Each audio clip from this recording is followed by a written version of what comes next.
नमस्कार दोस्तों, भैया जी न्यूज दुर्गेश सिंह। दोस्तों, महाकवियों की श्रेणी में आज हम बात करेंगे श्री गोस्वामी तुलसीदास जी की। तुलसीदास जी हिंदी साहित्य के महान संत और महाकवि थे। रामचरितमानस इनका गौरव ग्रंथ है। इन्हें आदि काव्य रामायण के रचयिता महर्षि वाल्मीकि का अवतार भी माना जाता है। तो दोस्तों, जो लोग चैनल पे नए हैं वे चैनल को सब्सक्राइब करें और बेल आइकन ऑन करें। तो चलिए शुरू करते हैं। गोस्वामी तुलसीदास जी, इनके बचपन का नाम राम बोला था। तुलसीदास जी का जन्म राजापुर जिले के चित्रकूट में उत्तर प्रदेश में हुआ था। इनके पिता का नाम था पंडित आत्माराम शुक्ल और इनकी माता का नाम था तुलसी। भगवान की प्रेरणा से सुकर क्षेत्र में रहकर पाठशाला चलाने वाले श्री नरसिंह चौधरी ने इन्हें राम बोला के नाम से उल्लेखित किया और इनकी शिक्षा दीक्षा वहीं पर हुई।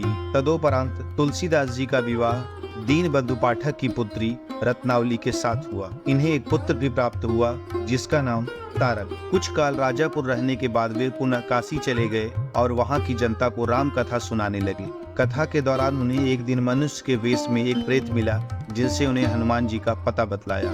हनुमान जी से मिलकर तुलसीदास जी ने श्री रघुनाथ जी का दर्शन कराने की प्रार्थना की। हनुमान जी ने कहा उन्हें चित्रकूट में रघुनाथ जी के दर्शन हो। इस पर तुलसीदास जी चित्रकूट की ओर चल पड़े। चित्रकूट पहुंचकर उन्होंने राम घाट पर अपना आसन जमाया। एक दिन वे प्रदक्षिणा करने निकले ही थे कि यकायक मार्ग में श्री राम के दर्शन हुए। उन्होंने देखा कि दो बड़े ही सुंदर राजकुमार घोड़ों पर सवार होकर धनुष बाण लिए जा रहे। तुलसीदास उन्हें देखकर आकर्षित हो गए परंतु उन्हें पहचान न सके। तभी पीछे से हनुमान जी ने आकर उन्हें सारा भेद बताया तो वे पश्चाताप करने लगे। इस पर हनुमान जी ने उन्हें सांत्वना दी और कहा प्रातः काल फिर दर्शन होंगे। संवत 1607 की मौनी अमावस्या को बुधवार के दिन उनके सामने भगवान श्री राम पुनः प्रकट हुए। उन्होंने बालक के रूप में आकर तुलसीदास से कहा, बाबा हमें चंदन चाहिए, क्या आप हमें चंदन दे सकते हैं? हनुमान जी ने सोचा कहीं वे इस बार धोखा न खा जाए, इसलिए उन्होंने तोते का रूप धारण करके यह दोहा कहा, चित्रकूट के घाट पर भय संतन की भीड़, तुलसीदास चंदन घिसे तिलक दें रघुवीर। तो इस प्रकार हनुमान जी ने स्वयं तुलसीदास जी की मदद की और उन्होंने श्री राम के बाल रूप के दर्शन किए। संवत 1631 का प्रारंभ हुआ। देवयोग से उस वर्ग रामनवमी के दिन वैसा ही संयोग आया जैसा त्रेता युग में राम के जन्म के दिन था। उस दिन प्रातः काल तुलसीदास जी ने श्री रामचरितमानस की रचना आरंभ की। 2 वर्ष 7 महीने 26 दिन में यह अद्भुत ग्रंथ संपन्न हुआ। 1633 के मार्गशीर्ष शुक्ल पक्ष में राम विवाह के दिन 7 कांड पूर्ण हो गए। इसके बाद भगवान की आज्ञा से तुलसीदास जी काशी चले गए। उन्होंने वहां भगवान विश्वनाथ और माता अन्नपूर्णा को श्री रामचरितमानस सुनाया। रात को पुस्तक विश्वनाथ मंदिर में रख दी गई। प्रातः काल जब मंदिर के पट खोले गए तो पुस्तक पर लिखा हुआ पाया गया सत्यम शिवम सुंदरम, जिसके नीचे भगवान शंकर की सही पुष्टि थी। उस समय वहां उपस्थित लोगों ने सत्यम शिवम सुंदरम की आवाज भी सुनी। इधर काशी के पंडितों को जब यह बात पता चली तो उनके मन में ईर्ष्या उत्पन्न हुई। वे दल बनाकर तुलसीदास जी की निंदा की और उस पुस्तक को नष्ट करने का प्रयास करने लगी। उन्होंने पुस्तक को चुराने के लिए 2 चोर भी भेजे।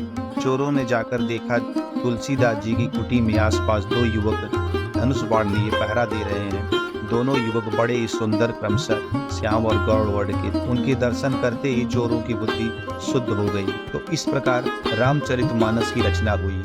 इसके पश्चात तुलसीदास जी ने हनुमान चालीसा की भी रचना की, जो आज के समय में बहुत ही प्रसिद्ध और गाई जाने वाली रचना है। तुलसीदास जी जब काशी के विख्यात घाट 80 घाट पर रहने लगे तो एक रात कलयुग मूर्त रूप धारण करके उनके पास आया और उन्हें पीड़ा पहुंचाने लगा। तुलसीदास जी ने उसी समय हनुमान जी का ध्यान किया।